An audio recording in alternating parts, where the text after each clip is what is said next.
I'm Dr. Regina Stanbeck-Stroud. I'm the president here at Skyline College.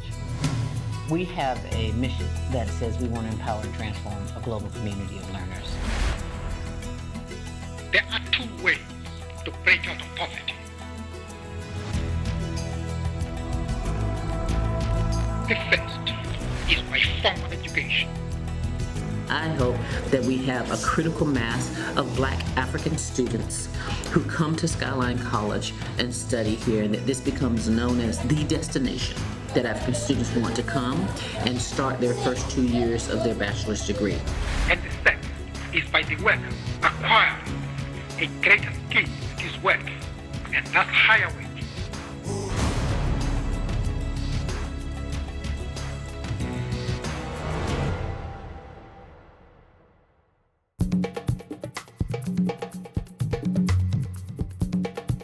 My name is Dr. Tammy Robinson, Dean for Global Learning Programs and Services, Social Science and Creative Arts at Skyline College. Skyline College is the first and only community college to be a part of the Young African Leaders Institute, YALI, we call it YALI for short.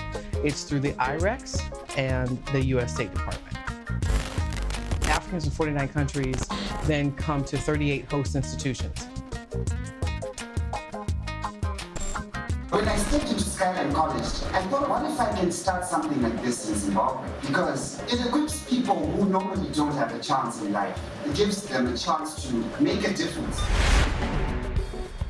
In my country, there's a severe lack of books in schools. Most of them are outdated, and more than 40% of the country's population is illiterate. So basically in Namibia, like many other Southern African countries, it's dry. And we have been actually experiencing a lot of drought over the years. Mostly in my country, 18% of people have no access to internet. And the next big thing is the mobile banking money transfer. So in a world where the internet is rampant in the United States, how do you bring what people can do on the computers to a country where in rural communities there is no internet? We all know that we're still not independent. You have lands, you have resources, you have even energy, because we have now oil in Senegal, but you don't control it. So at some point, it's like you are in your house and somebody else is telling you what to do with your house. No one can take care of our problem unless we do it ourselves. These students who come from, very developing countries in Africa. Hello, my name is Telomusa Dlamini from the Kingdom of Swaziland in Southern Africa. Ndavam Tambo, and I am from Zambia. I'm Eva from Nigeria. It's Margaret from Tanzania. My name is Arale, and I'm from Djibouti. Lamek, and I'm from Namibia.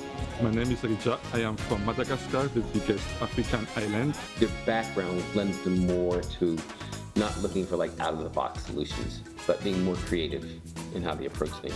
When I talk, man, it's not a photo.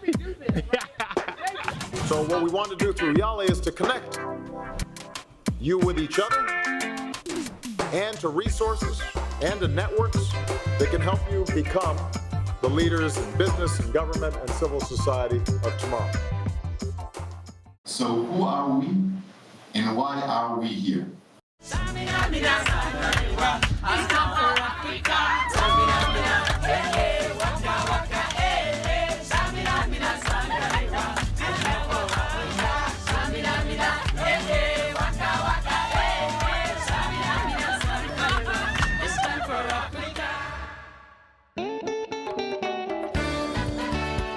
We wrote the grant for business and entrepreneurship, wanting to highlight the global trade and logistics portion of that. What we found out was that students were more interested in tech. They were more interested in being in the Silicon Valley and what that could do to help them. At the end of the day, what brings us together is a deep-seated DNA-level commitment to innovation.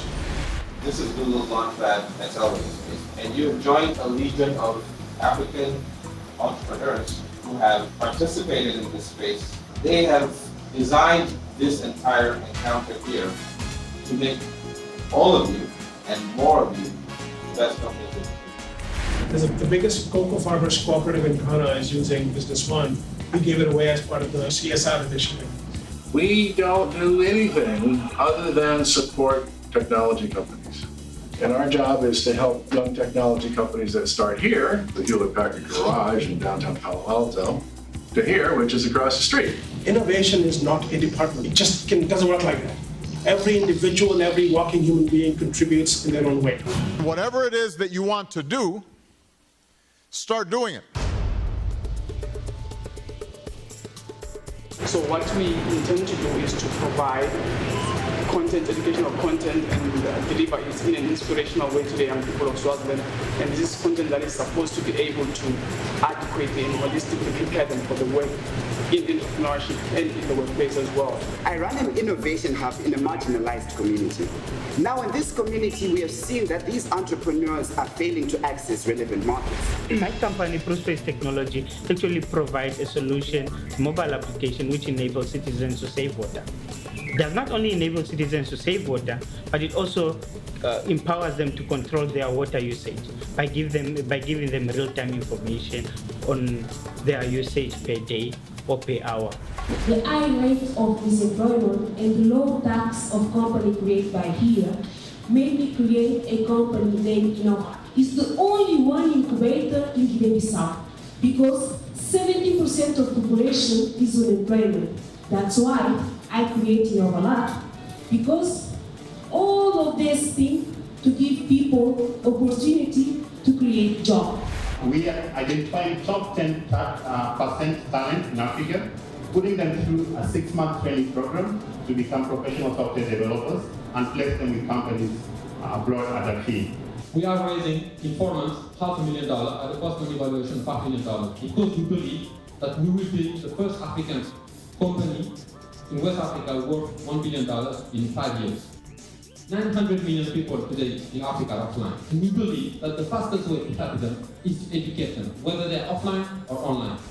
So my program's job is to literally work with the agencies that are involved to identify the entrepreneurs, have deep one-on-one conversations with them to say, tell me what do you want to do, how will you do it, why does anybody care, what the market impact is, business model, and enable them with the tools and the technologies that we have to help them build that application, that finite, real, touch and feel solution that they can then showcase and present to the buyer and say, great, you wanted this is what I have for you, tell me if it works or not. So whether it's Orange, whether it's SAP, whether it's Microsoft, Google, anybody, it doesn't matter. They have specific programs and products they are working on just for emerging markets in Africa. Countries like Nigeria and Kenya, they are now on top of high priority countries. And a good news for us as IT entrepreneur that we can rely on those big companies to help us increase and develop our communities back in our countries.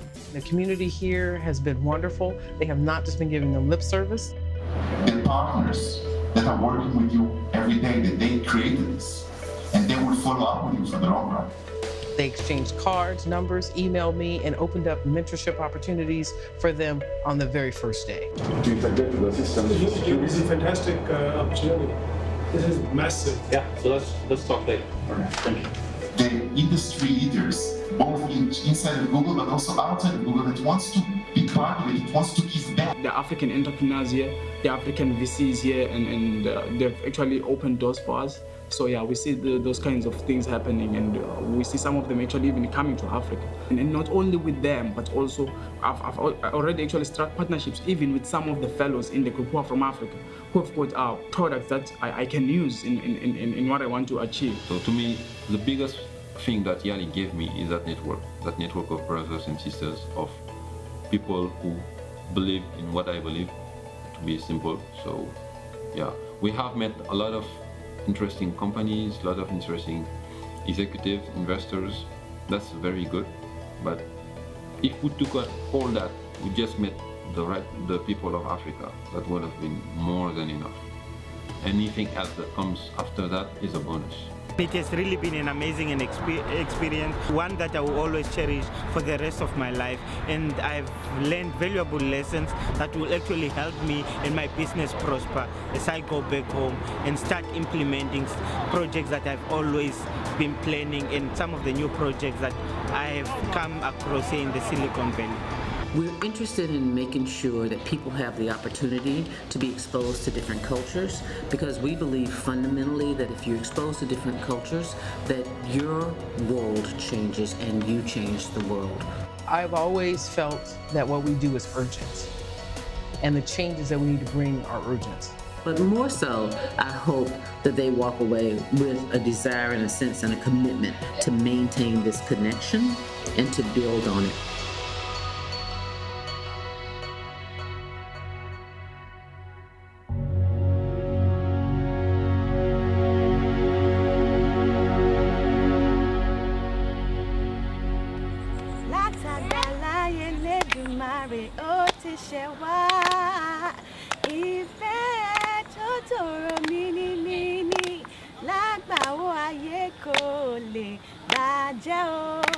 Olólùfẹ́ fẹ́ràn mi láì ṣe tán.